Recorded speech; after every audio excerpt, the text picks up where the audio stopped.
Shalom, salam sehat dan selamat pagi.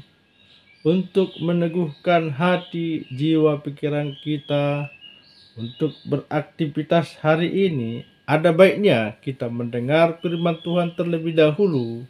Kita berdoa. Kami rindu akan firman-Mu Tuhan, berbicaralah, kami sudah siap untuk mendengar. Dalam nama Yesus Kristus kami berdoa dan bersyukur. Amin. Nats renungan kita hari ini Kamis tanggal 14 April 2022 tertulis dalam buku Matius pasal 26 ayat 41. Demikian firman Tuhan, berjaga-jagalah dan berdoalah supaya kamu jangan jatuh ke dalam pencobaan. Roh memang penurut, tetapi daging lemah. Berjaga-jaga dan berdoalah. Bapak, Ibu, Saudara yang dikasihi Yesus Kristus, kenapa Tuhan Yesus memerintahkan kita untuk berdoa? Kenapa? Jawabnya adalah tidak ada yang menjamin bahwa kita terbebas dari berbagai-bagai pencobaan. Bahkan Yesus menegaskan dalam doa yang diajarkannya, janganlah membawa kami ke dalam pencobaan, tetapi lepaskanlah kami daripada yang jahat. Artinya adalah setiap saat dalam doa kita meminta kepadanya untuk kelepasan, kebebasan dari segala pencobaan. Berjaga-jaga dan berdoalah. Dalam hal apakah kita berjaga-jaga? Jawabnya kita mulai dari pemikiran, perasaan, perkataan, dan tindakan. Dalam pemikiran, kita pikirkan. Ada yang berkata, apa yang kita pikirkan, itulah yang jadi. Maka dalam hal ini, waspadalah dalam hal berpikir. Dalam Filipi 4 ayat 8 ditegaskan, jadi akhirnya saudara-saudara, semua yang benar, semua yang mulia, semua yang adil, semua yang suci, semua yang manis, semua yang sedap didengar, semua yang disebut kebajikan dan patut dipuji, pikirkanlah semuanya itu. Kita selalu berpikiran positif lah.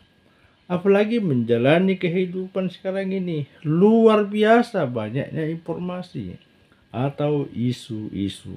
Maka waspada atau berjaga-jagalah dalam hal pemikiran. Demikian juga dalam hal perasaan. Kita harus juga berjaga-jaga, dan dalam kehidupan ini kita harus berperasaan positif setiap saat dimanapun kita berada.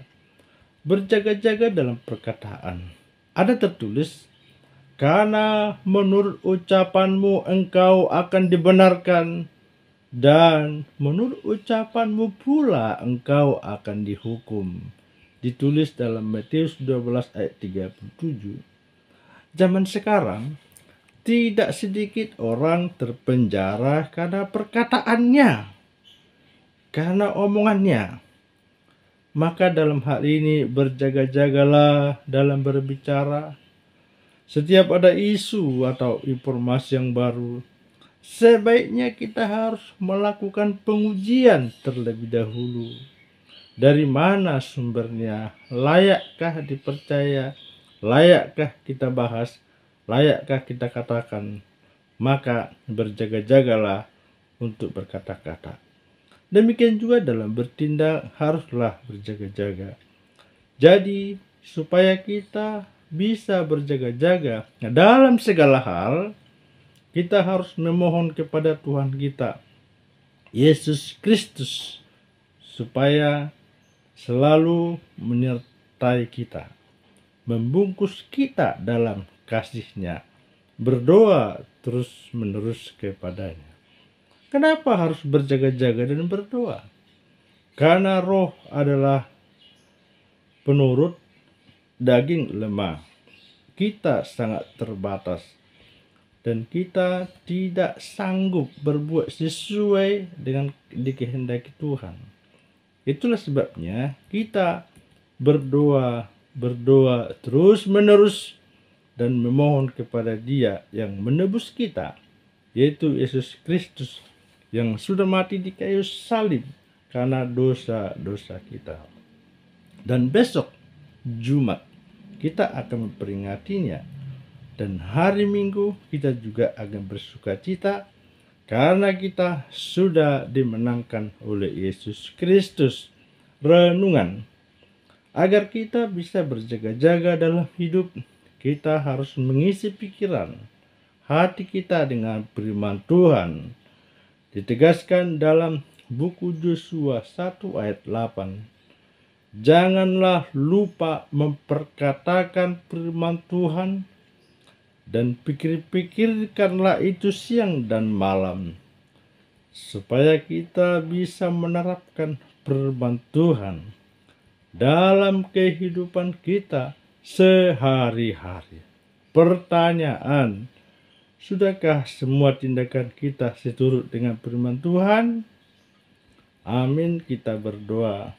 Kami sudah mendengar firman-Mu Tuhan, dan ajarlah kami mengerti dan memahami agar kami bisa menggunakannya sesuai dengan kehendak-Mu. Dan biarlah Tuhan kami Yesus Kristus yang senantiasa bersama-sama dengan kami, agar seluruh hidup ini sesuai dengan kehendak-Mu. Dalam nama Yesus Kristus kami berdoa dan bersyukur. Amin.